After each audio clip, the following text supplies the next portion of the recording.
وَلَقَدْ يَسَّرْنَا الْقُرْآنَ لِلذِّكْرِ فَهَلْ مِن مُّدَّكِرٍ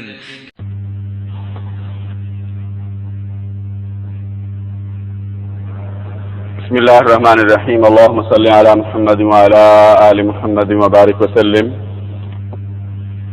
آج ہم نیا سبق پڑھتے ہیں تفسیر القرآن کا۔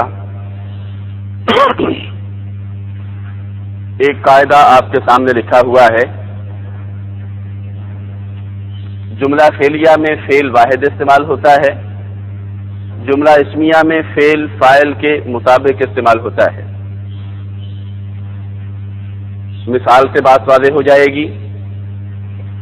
ذهب الاولاد، جملہ فعلیہ کس کو کہتے ہیں؟ اس جملے کو جو فعل سے شروع ہو، آگے چل کر بشک اسم آتا رہے، جس کے شروع میں فعل ہو وہ جملہ کیا کہلاتا ہے؟ جملہ فعلیہ۔ جملہ اسمیہ کس کو کہتے ہیں؟ وہ جملہ جو اسم سے شروع ہو، آگے چل کر بشک فعل آتا رہے، شروع میں اگر اسم ہے تو اس جملے کو کیا کہیں گے؟ جملہ اسمیہ۔ جملہ فعلیہ کی مثال ذهب الاولاد، ذهب فعل ہے، الاولاد فاعل ہے۔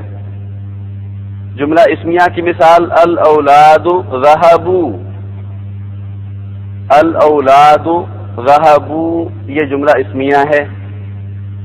اگر آپ سے یہ پوچھا جائے کہ جملہ فعلیہ کے کون کون سے اجزاء ہوتے ہیں، کون کون سے پارٹس ہوتے ہیں، عربی گرامر کے اعتبار سے جملہ فعلیہ کا بریک اپ کیسے ہوتا ہے، تو آپ کیا کہیں گے؟ جملہ فعلیہ میں ایک تو فعل ہوتا ہے، ایک فاعل ہوتا ہے، اور اگر فعل متعدی ہو تو اس کا ایک مفعول ہوتا ہے۔ فعل فاعل مفعول، یہ جملہ فعلیہ کے پارٹس ہیں، اجزاء ہیں۔ اگر فعل لازم ہو تو صرف فعل ہوتا ہے اور اس کے ساتھ اس کا فاعل، فعل پلس فاعل جملہ فعلیہ۔ اگر آپ سے یہ پوچھا جائے کہ جملہ اسمیہ کے اجزاء کون کون سے ہیں، جملہ اسمیہ کے پارٹس کون کون سے ہوتے ہیں، جملہ اسمیہ کا عربی گرامر کے لحاظ سے بریک اپ کیسے کیا جاتا ہے، تو آپ کیا کہیں گے؟ جملہ اسمیہ بھی دو حصوں پر مشتمل ہوتا ہے۔ نمبر ایک، پہلے حصے کو کیا کہتے ہیں؟ مبتدا، اور جملہ اسمیہ کا دوسرا حصہ کیا کہلاتا ہے؟ خبر۔ الاولاد ذهبوا، اس کا انالیسس کس طرح کریں گے؟ الاولاد مبتدا اور ذهبوا خبر، مبتدا جمع خبر جملہ اسمیہ۔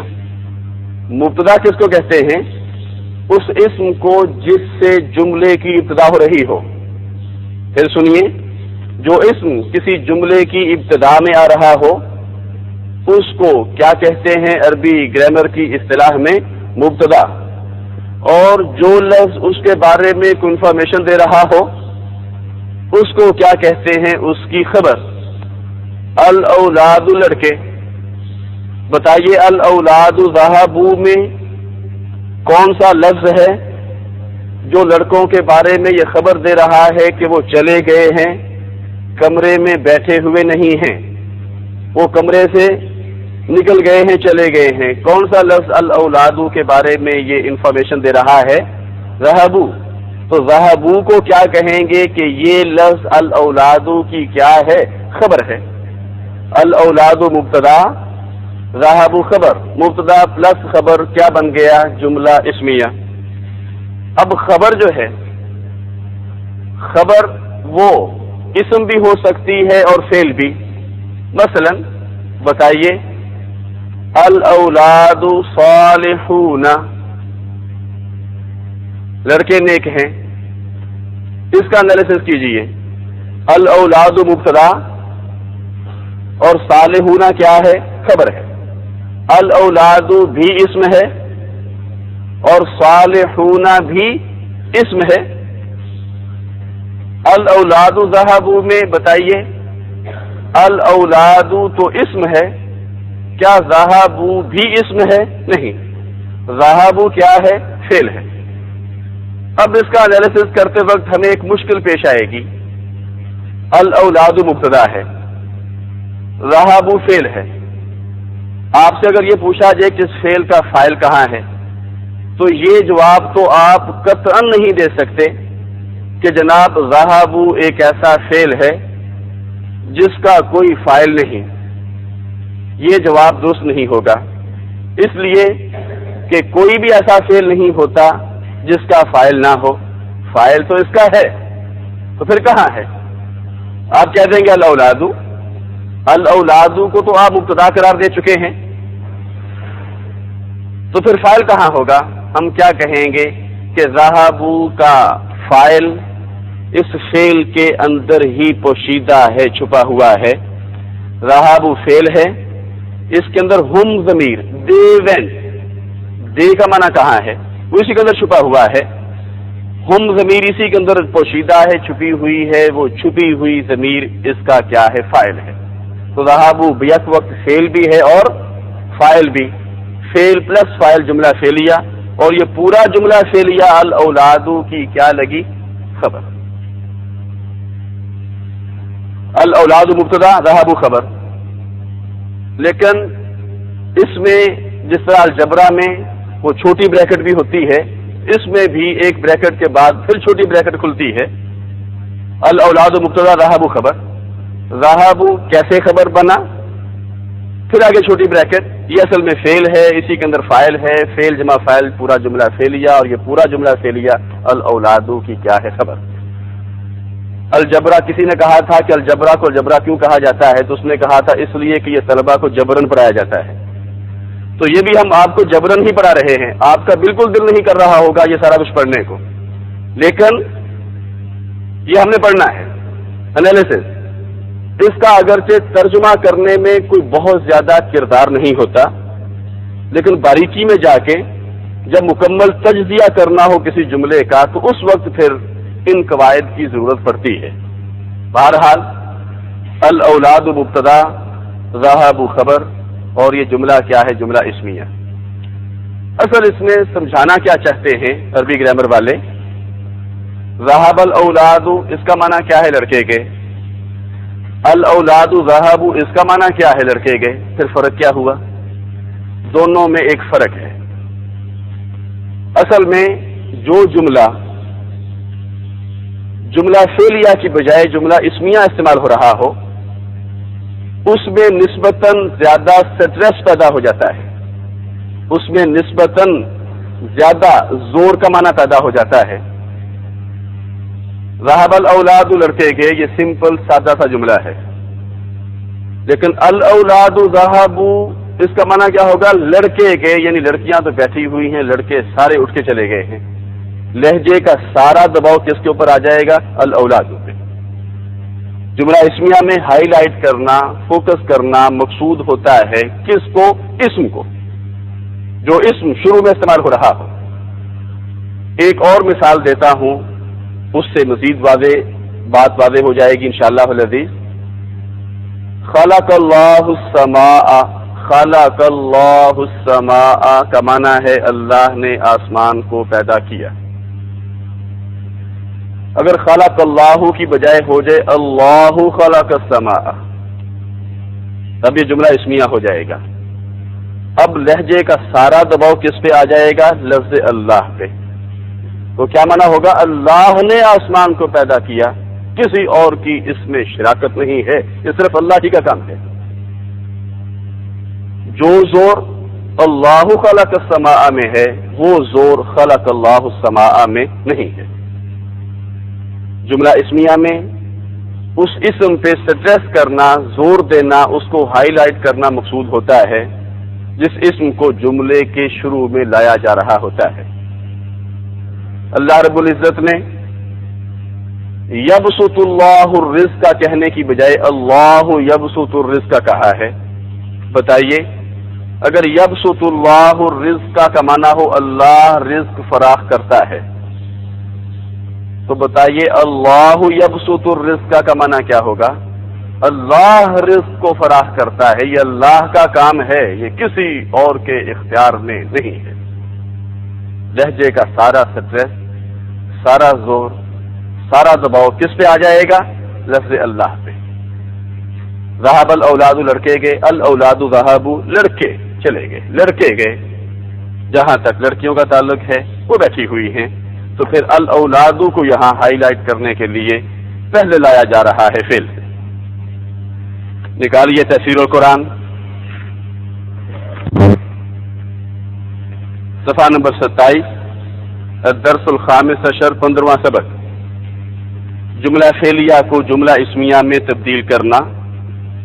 ہوتا اصل میں یہ ہے کہ دنیا کی کسی اور زبان میں، انگلش کو دیکھ لیجئے، اردو کو دیکھ لیجئے، جملہ فعلیہ کا کوئی تصور نہیں ہوتا۔ کسی عام جملے میں، سادہ سے جملے میں جس میں فعل فاعل آ رہا ہو، فعل کا فاعل لفظ کی شکل میں موجود ہو، اس میں جملہ فعلیہ کا کوئی تصور نہیں ہوتا۔ مثلا آپ اگر یوں کہتے ہیں گیا خالد سکول، تو یہ فصیح و بلیغ اردو کے خلاف ہوگا، یا کہہ لیجئے اردو زبان کی فصاحت و بلاغت کے خلاف ایک جملہ ہوگا۔ گیا خالد ایک سکول یوں نہیں کہتے، فعل سے آپ اس جملے کو شروع نہیں کر سکتے، بلکہ کیا کہیں گے؟ خالد سکول گیا۔ خالد سکول گیا یہ جملہ اسمیہ ہے، گیا خالد سکول یہ جملہ فعلیہ ہے۔ آپ اس کو جملہ اسمیہ میں تبدیل نہیں کر سکتے۔ لڑکے گئے، آپ اس کو گئے لڑکے نہیں کہہ سکتے۔ لڑکے گئے، گئے لڑکے، اس جملے کو ہم ادا نہیں کر سکتے یہ کہہ کے، جملہ فعلیہ بنا کے۔ اسی طرح پیا خالد نے پانی، پیا فعل ہے، اس کو آپ شروع میں نہیں لا سکتے، بلکہ اسم کو ہی شروع میں لانا ہوگا۔ کیا؟ خالد نے پانی پیا۔ Went Khalid to the school نہیں کہہ سکتے، Khalid went to the school, اسم کو پہلے لائیں گے، ناؤن کو۔ ورب کو پہلے نہیں لا سکتے آپ، فعل کو پہلے نہیں لا سکتے۔ عربی زبان میں ایک ہی جملہ، جملہ اسمیہ بھی استعمال ہو سکتا ہے اور جملہ فعلیہ بھی۔ جب ایک ہی جملہ، جملہ اسمیہ بھی استعمال ہو سکتا ہو اور جملہ فعلیہ بھی استعمال ہو سکتا ہو، تو اس کو جملہ اسمیہ میں استعمال کرنے کی کیا حکمت ہوتی ہے؟ تاکہ سٹریس کا، زور کا معنی اس کے اندر پیدا کیا جا سکے۔ اب دیکھیے، فاعل ہمیشہ فعل کے بعد آتا ہے۔ اگر فعل سے پہلے آ جائے تو وہ فاعل نہیں مبتدا کہلائے گا۔ مثلا ذهب الولد، لڑکا گیا، الولد ذهب، لڑکا چلا گیا۔ الولد ذهب الولد میں الولد فاعل ہے اور الولد ذهب میں الولد مبتدا ہے۔ عربی گرامر کے لحاظ سے اس کا انالیسس، ذهب الولد میں ذهب فعل ہے، الولد فاعل ہے، فعل پلس فاعل جملہ فعلیہ۔ الولد ذهب میں الولد مبتدا ہے، ذهب کو کہیں گے اس کی خبر ہے، لیکن یہ خبر کیسے بنی؟ ذهب اصل میں فعل ہے، تو پھر اس کا فاعل کہاں ہے؟ اس کا فاعل اسی کے اندر پوشیدہ ہے، چھپا ہوا ہے۔ ہوا ضمیر جو الولد کی طرف لوٹ رہی ہے وہ فاعل۔ پھر سنیے، الولد ذهب میں الولد مبتدا ہے، ذهب خبر ہے، لیکن یہ خبر کیسے بنی؟ ذهب فعل، اسی کے اندر اس کا فاعل موجود ہے۔ فعل اپنے فاعل سے مل کر پورا جملہ فعلیہ، اور وہ پورا جملہ جو ہے وہ الولد کی کیا ہے؟ خبر ہے۔ یہ انالیسز آہستہ آہستہ ذہن نشین ہوتا رہے گا انشاءاللہ العزیز۔ جب تک ذہن نشین نہیں ہوتا اس وقت تک آپ سمجھیے کہ یہ آپ کو جبرن پڑھایا جا رہا ہے۔ ویسے ترجمہ کرنے میں اس انالیسز کا کوئی زیادہ کردار نہیں ہوتا۔ ترجمہ کرنے میں صرف یہ قاعدہ فائدہ دیتا ہے کہ جملہ فعلیہ کی نسبت جملہ اسمیہ میں نسبتاً زور زیادہ ہوتا ہے۔ قواعد نمبر 1، خبر مبتدا کے مطابق ہوتی ہے۔ کیا مطلب؟ اگر مبتدا واحد ہے تو خبر بھی واحد، مبتدا تثنیہ ہے تو خبر بھی تثنیہ، مبتدا جمع ہے تو خبر بھی کیا استعمال ہوگی؟ جمع۔ الولد کے ساتھ ذهب، الولدان مبتدا ہے، اس کے ساتھ خبر، اس کے مطابق ذهبا الاولاد مبتدا ہے، اس کے ساتھ اس کی خبر ذهبوا، اس کے مطابق یعنی جمع کے ساتھ جمع، الاولاد ذهبوا، البنت ذهبت، البنتان ذهبتا، البنات ذهبنا۔ نمبر 2، جملہ فعلیہ کو جملہ اسمیہ میں تبدیل کرنے سے فاعل پر سٹریس کرنا، زور دینا اور اسے فوکس کرنا، ہائی لائٹ کرنا مقصود ہوتا ہے۔ مثلا خلق اللہ السماء، یہ جملہ فعلیہ ہے، اس کو جملہ اسمیہ میں یعنی اللہ خلق السماء میں تبدیل کرنے سے لفظ اللہ پر سٹریس کرنا مقصود ہے۔ خلق اللہ السماء کا معنی کریں گے اللہ نے آسمان کو پیدا کیا، اللہ خلق السماء کا معنی کریں گے اللہ نے آسمان کو پیدا کیا۔ اب بتائیے، یہ ہمارے سامنے لکھا ہوا ہے کتبت، کتبت اس کا معنی ہے میں نے لکھا، کتبت میں نے لکھا۔ اگر کہنا ہو میں نے لکھا، میں لکھے، جو ذہن میں آتا ہے جو جی میں آتا ہے کر لو۔ وہ کسی طالب علم نے تقسیم پاک و ہند سے پہلے لکھ دیا تھا بلیک بورڈ پہ ہم پاکستان بنائیں گے، ہندو ٹیچر تھا، اس نے آ کے پوچھا یہ کس نے لکھا ہے، کسی نے جواب نہ دیا، اس نے ایک ایک بچے کو پکڑ کے مارنا شروع کر دیا۔ جس بچے نے لکھا تھا اس نے جرأت کی، اس نے کہا میں نے لکھا ہے، زور دے کے کہا لہجے پہ میں لکھے، جو جی میں آتا ہے کر لو۔ اب اس نے عربی زبان میں اگر کہنا ہو میں نے لکھا ہے، ایک تو ہے میں نے یہ لکھا، ایک میں نے لکھا ہے، تو بتائیے وہ کتبتو کی بجائے کیا کہے گا؟ انا کتبتو۔ کتبتو سے پھر بات نہیں بنے گی، پھر سنیے خالی کتبتو کہنے سے بات نہیں بنے گی، اسے کیا کہنا ہوگا؟ انا کتبتو۔ اب بتائیے کتبتو یہ تو جملہ فعلیہ ہے، کتبتو فعل، اور اس کے اندر جو میں کا معنی چھپا ہوا ہے وہ فاعل، فعل پلس فاعل جملہ فعلیہ۔ بتائیے انا کتبتو یہ کون سا جملہ ہے، فعلیہ ہے یا اسمیہ ہے؟ اسمیہ۔ کیوں؟ انا اسم ہے، اس میں ضمیر ہی صحیح ہے تو اسم۔ انا کیا ہے؟ اسم، اور وہ اسم جو کسی جملے کے شروع میں آ رہا ہو کیا کہلاتا ہے عربی گرامر میں؟ مبتدا۔ پھر سنیے، وہ اسم جو کسی جملے کی ابتدا میں آ رہا ہو، کسی جملے کے شروع میں آ رہا ہو کیا کہلاتا ہے؟ مبتدا، اسٹارٹنگ ناؤن، مبتدا ہے۔ تو کتبتو کو کیا کہیں گے؟ مبتدا کی خبر، کتبتو خبر ہے، ولیدہ بات ہے، پھر بریکٹ کھلے گی، کتبتو کیسے خبر بنا؟ کتبتو فعل ہے، اس کے اندر انا کا مفہوم چھپا ہوا ہے، ایک تو انا کا لفظ ظاہر ہے، ایک چھپا ہوا ہے، تو جو چھپا ہوا ہے وہ فاعل، فعل فاعل جملہ فعلیہ اور پورا جملہ فعلیہ، انا کی کیا لگی؟ خبر۔ بہرحال آپ تفصیل میں نہ جائیے، ہم نے کہا وہ الجبرا ہے، انا مبتدا کتبتو خبر، اتنے پہ ہی رہیے، انا مبتدا کتبتو خبر، مبتدا پلس خبر جملہ اسمیہ۔ یہ جملہ فعلیہ ہے، یہ جملہ اسمیہ ہے۔ سٹریس اور زور کا معنی کس میں ہے؟ کتبتو میں یا انا کتبتو میں؟ انا کتبتو۔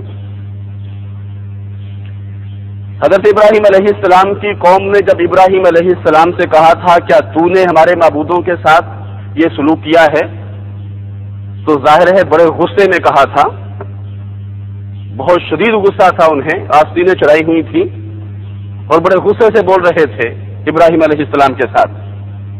چنانچہ قرآن کہتا ہے انہوں نے یہ نہیں کہا فعلت، کیا تو نے کیا ہے، بلکہ کیا کہا تھا؟ قرآن پاک کے الفاظ انت فعلت ھذا بآلہتنا یا ابراہیم، کیا انت تو نے فعلت کیا ہے۔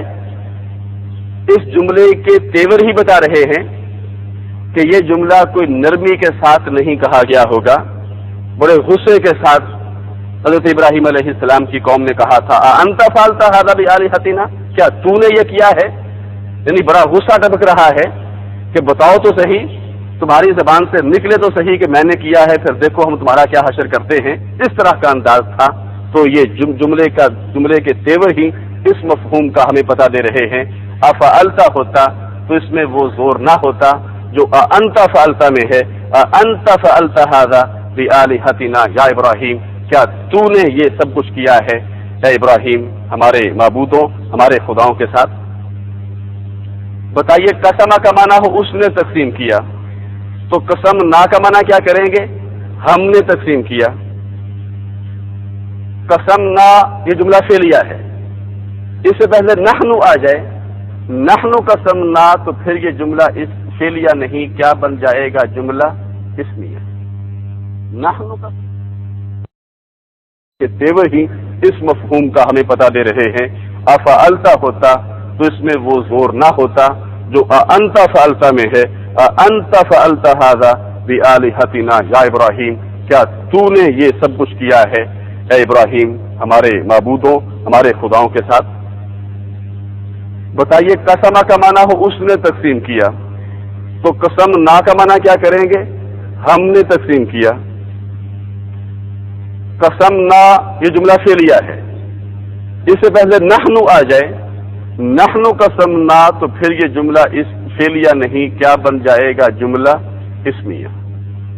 نحن قسم نہ بینہم، اس میں سٹریس اور زور کا معنی پیدا ہو جائے گا، ہم نے تقسیم کیا ہے، یہ ہماری تقسیم ہے، کسی کو اعتراض نہ ہو، کوئی ہماری اس تقسیم معیشت پہ دخل اندازی نہ کرے۔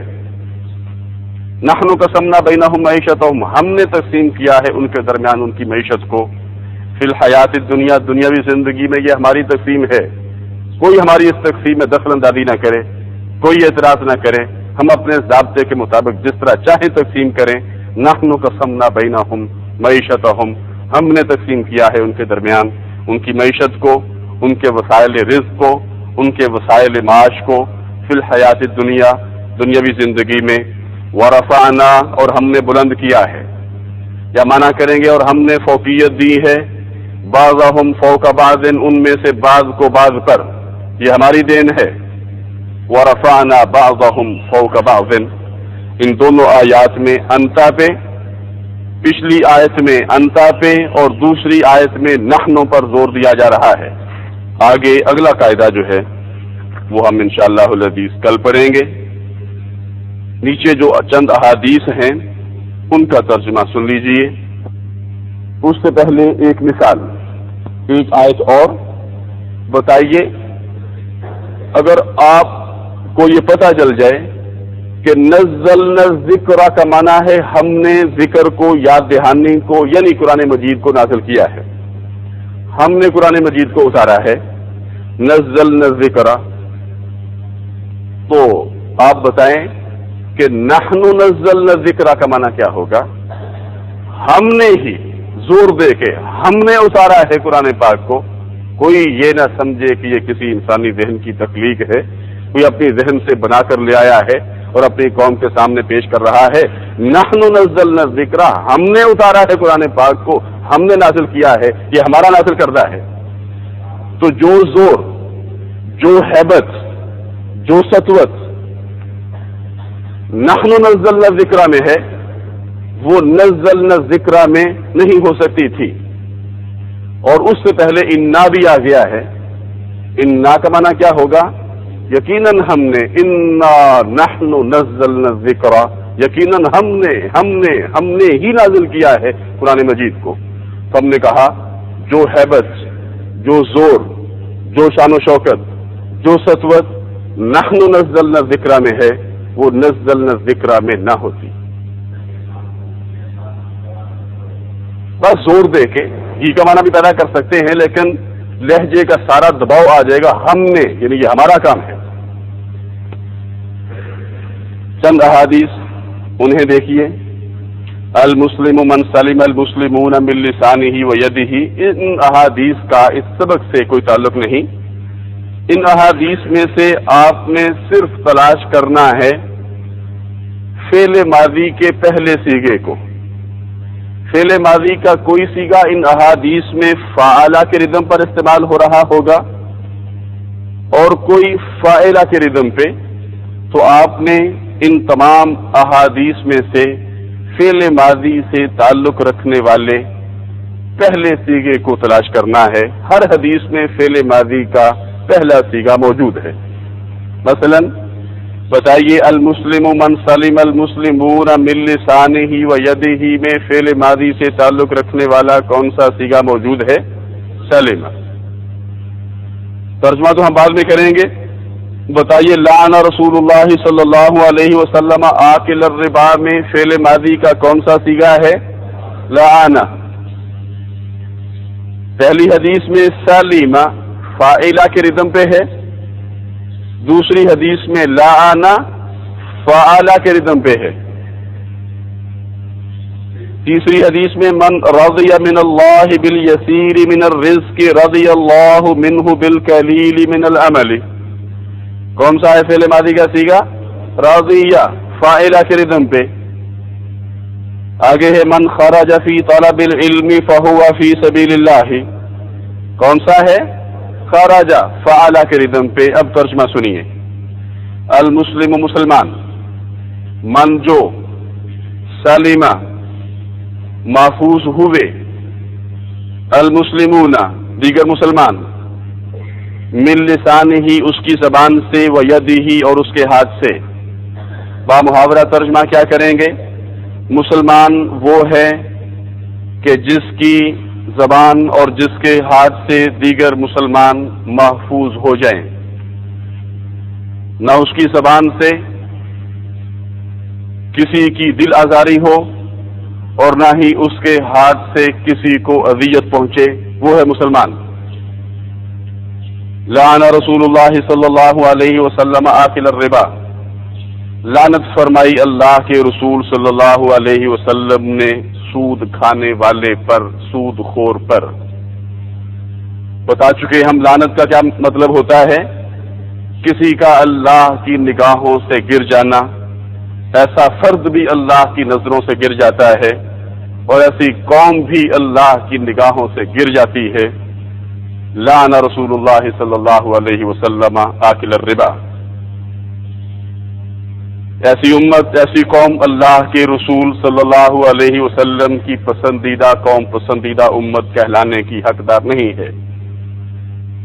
من رضی من اللہ بالیسیر من الرزق. من جو شخص راضی یا راضی ہو گیا، من اللہ اللہ سے، بالیسیر یسیر معمولی تھوڑا، معمولی پر تھوڑے پر، من الرزق رزق میں سے. جو شخص اللہ کی طرف سے ملنے والے تھوڑے رزق پر راضی ہو گیا، رضی اللہ منہ بالقلیل من العمل. راضی ہو گیا اللہ اس سے بالقلیل تھوڑے پر، من العمل عمل میں سے. اس کے تھوڑے عمل ہی اللہ کی رضا حاصل کرنے کے لیے کافی ہوں گے.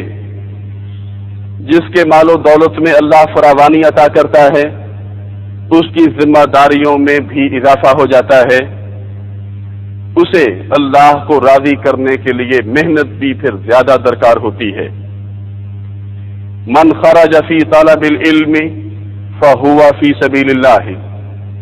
من خرج جو شخص نکلا، فی طلب العلم علم کی تلاش میں، فہو فی سبیل اللہ تو وہ اللہ کی راہ میں ہے.